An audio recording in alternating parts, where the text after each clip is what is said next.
Kuni kecha yana bir yo'lda hayot uzildi. Rul boshqaruvidagi lahzaviy e'tiborsizlik va arzimas xatti-harakat fojiali oqibatga olib keldi. Yo'l transport hodisasi sabab bir inson vafot etdi. Uning ortidan esa og'ir dard, iztirobga to'la qalblar, javobsiz savollar va cheksiz sog'inch qoldi.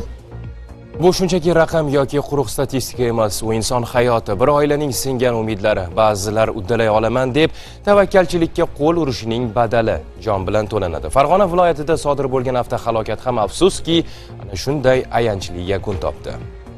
Yo'llar agar unda belgilangan me'yorlarga amal qilinmasa, harakatning barcha ishtirokchilari uchun xatarli manzilga aylanadi. Farg'ona tumanida sodir bo'lgan yo'l transport hodisasi afsuski bitta inson hayotiga zomin bo'ldi. Yo'llar shoshilishni emas, hushyorlikni talab qiladi. Ammo ayrim holatlarda rul boshqaruvi paytidagi birgina noto'g'ri qaror o'lim bilan bog'liq falokat xunuk oqibatlar bilan yakun topadi. Soat taxminan 12:30lar chamasi Farg'ona tumani, Farg'ona mahalla fuqarolar yig'ini hududidan o'tuvchi 40 va 021 Farg'ona Sattorobod Xonqiz qishlog'i avtomobil yo'lining 6-kilometrida sodir bo'lgan yo'l transport hodisasi afsuski fojiali yakun topdi. Dastlabki ma'lumotlarga ko'ra, Cobalt rusumli avtomobil Farg'ona shahridan Xonqiz qishlog'i tomon harakatlanib kelayotgan vaqtida yo'lning o'ng tomonida to'xtab, xavfsizlik choralariga amal qilmagan holda chap tomonga qayrilib yuborgan. Natijada o'sha yo'nalishda orqasidan harakatlanib kelayotgan yana bir Cobalt rusumli avtomashina bilan to'qnashuv sodir bo'lgan. Tog'am bilan Farg'ona shahridan kelayotgan edi, tezligimiz 60 dan o'tib o'tmaydigan holatda edi. Biz xotirjam edik, shoshilgan joyimiz yo'q edi. Yaqin masofa qo'yganda Cobalt chiqib o'rdi yo'limizga. Tormozni bosgani ulgurmadi shekilli menimcha.